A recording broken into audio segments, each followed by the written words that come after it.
Every movie has a theme. Some themes may be more clear and definitive, a direct message the film is putting forward or a lesson to be learned, whereas other times themes may be a little more abstract, open-ended, maybe raising philosophical questions or ideas for the viewer to reflect upon. But at the end of the day, aside from perhaps the most experimental niche films, pretty much every movie and really every narrative work of fiction you watch is going to have a theme. Often where a film succeeds or fails is in how that theme is constructed. So a good rule of thumb is that simpler themes require less work to make their point.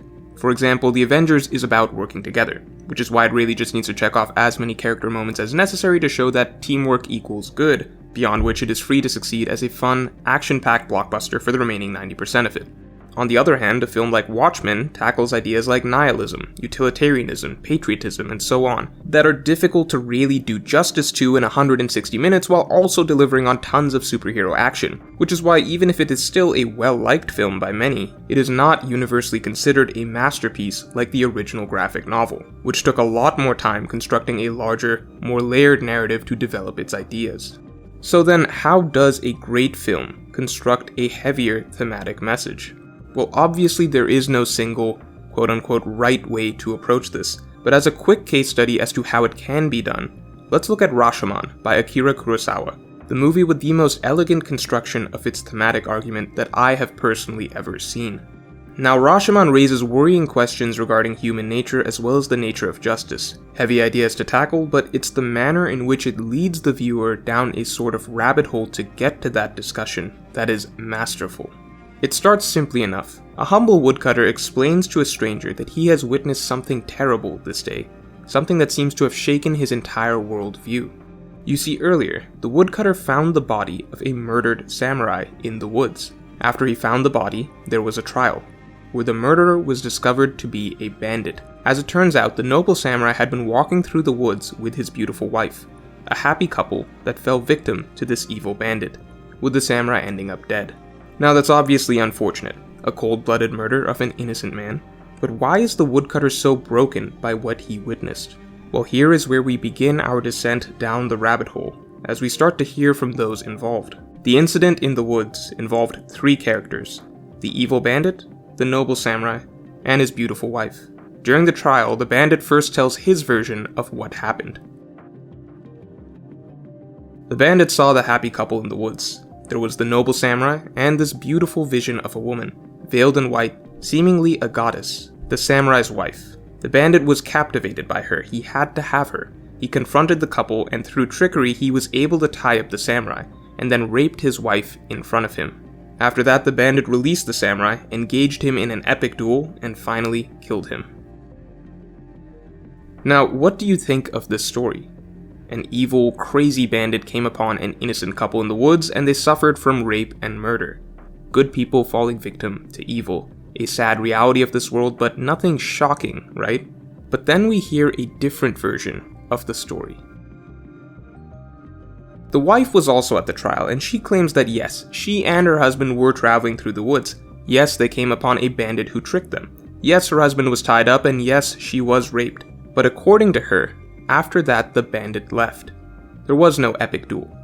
According to her, it was just her and her husband alone in the woods, left to suffer in the wake of their trauma. And according to her, when she looked into her husband's eyes, she saw nothing but hate. Her husband had watched her with another man and blamed her for it. He had nothing for her but contempt, cruel, indifferent loathing. And so in a moment of anguish, the heartbroken wife, traumatized by rape and now unjustly shamed by her own husband, could no longer bear the pain of it all, and in an almost out-of-body experience she stabs her husband, killing him to end her suffering. So now we have two very different versions of the same story, and the motives for telling these two different versions is hard to decipher. The first version was more straightforward, black and white. There was a bandit who assaulted innocent people. This version was directed almost like a dramatized stage play with bright lighting and a brilliantly choreographed duel, but the next version, the wife's version of the story, was muddied. The morality was no longer so simple. The wife's mental breakdown under her husband's loathing feels much more melodramatic. She's framed in shadow as she walks forward in a trance and kills her husband, almost out of her own control.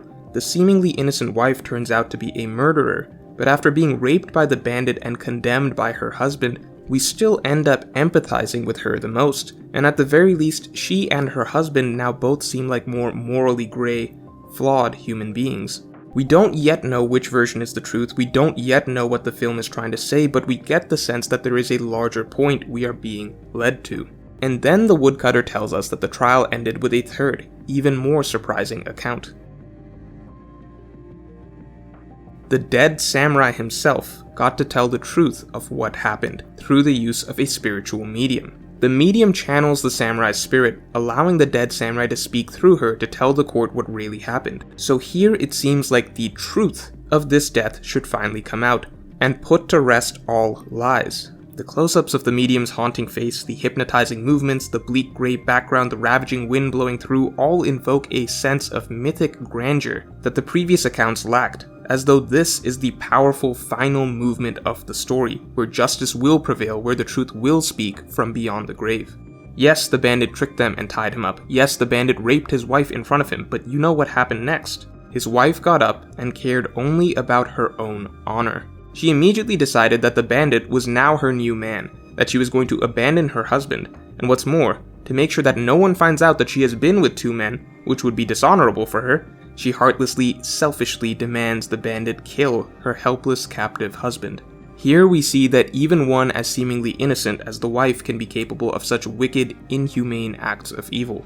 Even the bandit refuses to perform such a detestable act, and so the poor, fallen samurai is left alone. Everything about this following scene, the light music, the poetic language, the shots of trees, leaves, tears, frames the noble samurai as a forlorn, tragic figure. In the face of such evil, he takes the only honorable route left, killing himself. The moment marked by a crosscut to the medium's flowing white robes blowing in the wind before she silently, gracefully collapses, as though the great tragedy of the samurai sweeps through the frame. Now it feels like our sense of justice has been reset and re-established. The film's point has been made. The bandit was evil, but it turns out even seemingly innocent people, like the wife, can be just as evil. And we see that truly innocent individuals like the samurai can suffer for it. So that's what really happened, and that's what the film is trying to say. But actually there's one more. The woodcutter is done explaining everything from the trial, but the stranger he has been talking to sees right through him. There is one final account that the woodcutter has been hiding. It is revealed that the woodcutter actually got to witness the entire incident in the woods, and he knows the full actual truth as an unbiased third party. The bandit tricked the couple, tied up the samurai, and raped his wife. All of that is consistent as usual. The bandit is a rapist and a murderer. That was the truth. But what did the husband actually do next? The moment he got free, he told his wife to kill herself.